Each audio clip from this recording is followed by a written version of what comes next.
প্রিয় সিলেটবাসী, আপনারা জানেন যে কিছুদিন আগেও ধর্ষণের ঘটনাকে কেন্দ্র করে পাহাড়ি সন্ত্রাসীরা আদিবাসীর পরিচয় ব্যবহার করে বাঙালি পুলিশ, বিজিবি সহ প্রশাসনিক অনেক বাঙালিকে আহত করেছে।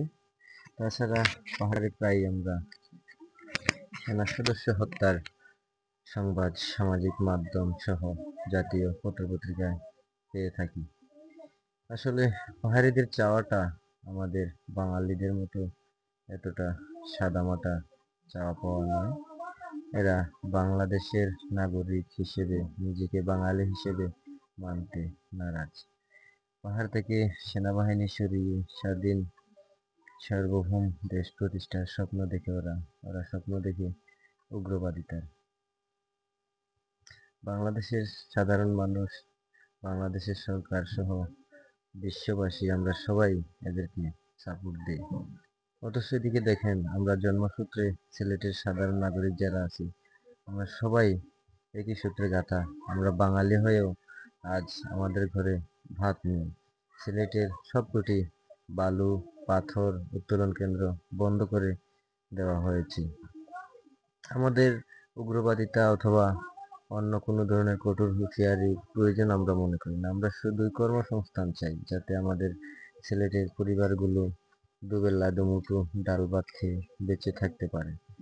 স্বাধীন দেশের স্বাধীন নাগরিক হয়েও আমরা এই অধিকার থেকে কেন বঞ্চিত, সেটাই আমাদের প্রশ্ন বাংলাদেশ সরকারের কাছে। আমাদের সিলেট গ্যাসে ভরপুর, অথচ আমরা সিলেটবাসী গ্যাস পাই না। আমাদের গ্যাসের সংযোগ নেই।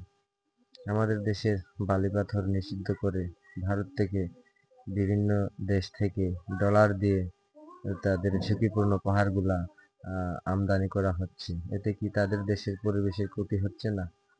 নির্বাচন নিয়ে দলীয় নেতারা দেখতেছি ইদানিং খুব বেশি মাঠ গরম করতেছেন, অথচ আমাদের সিলেটের মানুষ একটা নীরব দুর্ভিক্ষের মধ্যে আছে। ওদের ঘরে চাল নেই, ভাত নেই, ওদের দেখার মতো কেউ নেই। সবাই নির্বাচন নিয়ে চিন্তিত। যদিও এদেশে অধিবাসী এবং রোহিঙ্গাদের অগ্রাধিকার দেওয়া হয়, তাহলে আমাদের সিলেটবাসীকে কেন এই অগ্রাধিকার দেওয়া হবে না? আমরা সিলেটবাসী অনতিবিলম্বে ভাত চাই, কাপড় চাই, বাঁচার মতো বাঁচতে চাই, পাথর কুয়ারি সচল চাই। এটা আমাদের সময়ের একমাত্র দাবি।